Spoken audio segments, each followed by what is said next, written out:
नमस्कार, मैं सुवर्णा। न्याय टीवी में आप सभी दर्शकों का स्वागत है। कोर्ट राउंडअप की खबरें अब विस्तार से। इलाहाबाद हाईकोर्ट ने हाल ही में एसएचपी वाराणसी को एक लड़की द्वारा लगाए गए आरोप की जांच करने का निर्देश दिया। आरोप है कि उसके साथ यूपी पुलिस कर्मियों द्वारा हमला किया गया है, जिसने अंतरजातीय विवाह किया है। कोर्ट ने ये भी आदेश दिया है कि आरोप सही पाए जाने पर पुलिस कर्मियों के खिलाफ दंडात्मक कार्रवाई की जाए। अहम बात यह है कि अपनी नाराजगी जताते हुए जस्टिस राहुल चतुर्वेदी की बेंच ने इसे अस्वीकार्य स्थिति बताया और टिप्पणी की कि रक्षक कहे जाने वाले पुलिसकर्मी इस मामले में हमलावर हो गए हैं। मद्रास हाईकोर्ट के न्यायमूर्ति एन आनंद वेंकटेश ने सीआरपीसी की धारा 91 और 160 के तहत एक पक्ष का प्रतिनिधित्व करने वाले वकील को समन भेजने वाले पुलिस अधिकारियों के रवैये और लापरवाही को गंभीरता से लिया है। अदालत ने कहा कि ये आदेश बिना सोचे समझे दिया गया और इस तरह का समन जारी करना एक वकील के कद को प्रभावित करता है। अदालत ने इस तरह के रवैये और लापरवाही को गंभीरता से लिया, जिस तरह से पुलिस ने याचिकाकर्ता के वकील को समन भेजा था। पंजाब और हरियाणा हाईकोर्ट ने आम आदमी पार्टी आप के पूर्व नेता और कवि कुमार विश्वास को दिल्ली के मुख्यमंत्री अरविंद केजरीवाल पर उनके द्वारा दिए गए बयानों के संबंध में पंजाब पुलिस द्वारा उनके खिलाफ दर्ज मामले में गिरफ्तारी पर रोक लगा दी। जस्टिस अनूप चितकारा की खंडपीठ ने कुमार विश्वास की उस याचिका पर आदेश जारी किया जिसमें एफआईआर को चुनौती दी गई थी। अपनी इस याचिका में कुमार विश्वास ने खुद के खिलाफ किसी भी दंडात्मक कार्रवाई पर रोक लगाने, जांच पर रोक लगाने और गिरफ्तारी या परिणामी कार्यवाही पर रोक लगाने की मांग की थी। मामले में शिकायतकर्ता नरेंद्र सिंह ने आगे आरोप लगाया कि विश्वास ने विधानसभा चुनाव 2022 के दौरान पूरे पंजाब में अशांति और सांप्रदायिक अस्थिरता पैदा करने के लिए कथित भड़काऊ बयान दिए थे। ये भी आरोप लगाया गया कि कथित भड़काऊ बयानों के कारण आप नेताओं और कार्यकर्ताओं को हिंसा, दुश्मनी और शत्रुता की भावना का शिकार होना पड़ा, क्योंकि उन्हें विघटनकारी और असामाजिक तत्वों के सहयोगी के रूप में लेबल किया जा रहा था।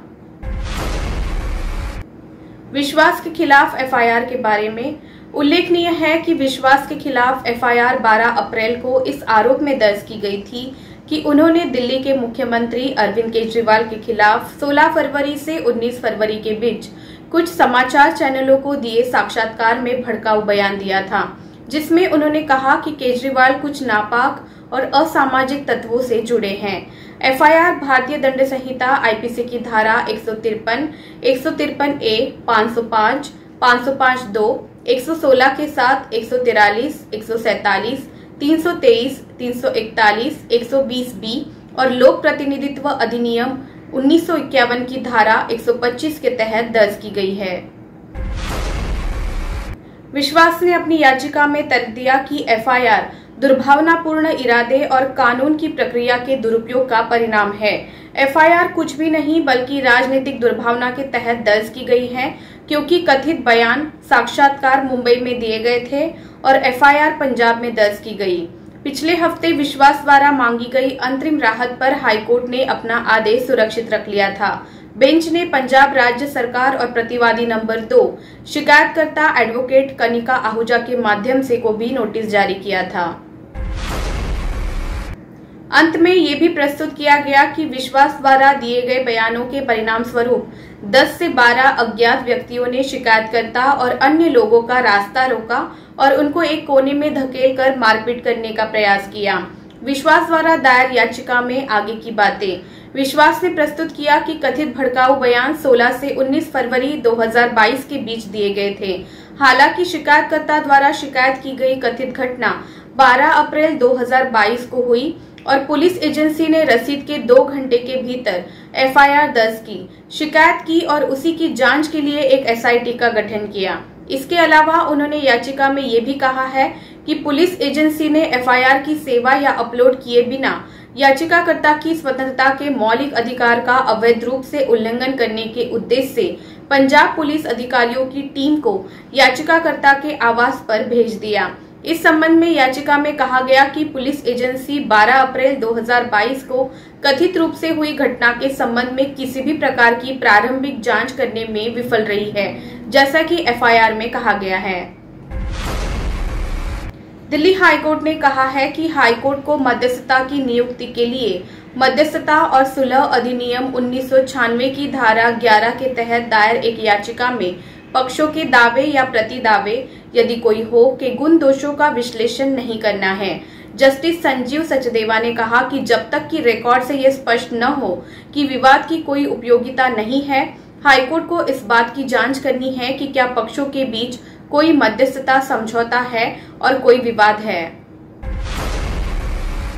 मद्रास हाईकोर्ट ने हाल ही में माता पिता के अधिकार क्षेत्र को लागू किया और मातृ प्रकृति को एक कानूनी इकाई, कानूनी व्यक्ति, न्यायिक व्यक्ति, नैतिक व्यक्ति, कृत्रिम व्यक्ति के रूप में जीवित प्राणी के रूप में घोषित किया, जिसे सभी संबंधित अधिकारों, कर्तव्यों और देनदारियों के साथ कानूनी व्यक्ति का दर्जा प्राप्त हो ताकि उसे संरक्षित किया जा सके। मदुरै पीठ के न्यायमूर्ति एस श्रीमती ने यह भी कहा कि प्रकृति के पास अपनी स्थिति बनाए रखने और अपने स्वास्थ्य और भलाई को बढ़ावा देने के लिए अपने अस्तित्व, सुरक्षा और जीविका और पुनरुत्थान के लिए मौलिक अधिकार, कानूनी अधिकार और संवैधानिक अधिकार होंगे। कोर्ट ने राज्य सरकार और केंद्र सरकार को धरती मां की रक्षा के लिए हर संभव तरीके से उचित कदम उठाने का भी निर्देश दिया। इलाहाबाद हाईकोर्ट ने पिछले हफ्ते पीस पार्टी के राष्ट्रीय अध्यक्ष डॉक्टर अयूब को उत्तर प्रदेश के मुख्यमंत्री योगी आदित्यनाथ के खिलाफ एक सार्वजनिक रैली में कथित बयान देने के लिए 2016 में दर्ज एक मामले में अग्रिम जमानत दी। डॉक्टर अयूब ने कथित तौर पर साल 2016 में गोरखपुर के तत्कालीन सांसद और वर्तमान सीएम योगी आदित्यनाथ को मारने की धमकी दी थी।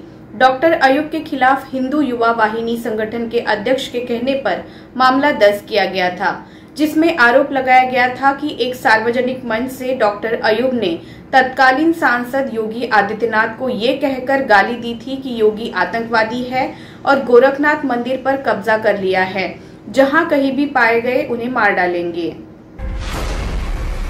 इसके बाद अयूब के खिलाफ आईपीसी की धारा 295A, 500, 504, 505, 506 के तहत मामला दर्ज किया गया और जांच पूरी होने के बाद अप्रैल 2017 में चार्जशीट दाखिल की गई और संबंधित मैजिस्ट्रेट ने मार्च 2021 में इस मामले में संज्ञान लिया।